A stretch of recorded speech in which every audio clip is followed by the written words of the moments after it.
Okay, so now we're looking at the GSB18V150C. This is our top of the range flagship Biturbo Brushless 18-volt Combi with a maximum torque of 150 Newton meters of torque.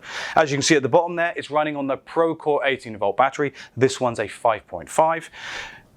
You have a control panel on the front here that shows you electronic angle detection settings, and also you have an ability to switch on or off the kickback control, which is important, and we'll talk about that later. It comes with a variable speed trigger and forward and reverse up here. It comes with 2-speed gearbox, giving you a maximum RPM of 2,200 RPM.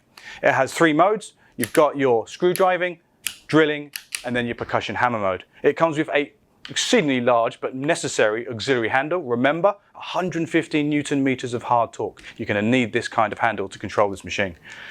Comes with a 25+2 torque setting wheel, and then finally it comes with a 13mm auto lock ROM all metal chuck.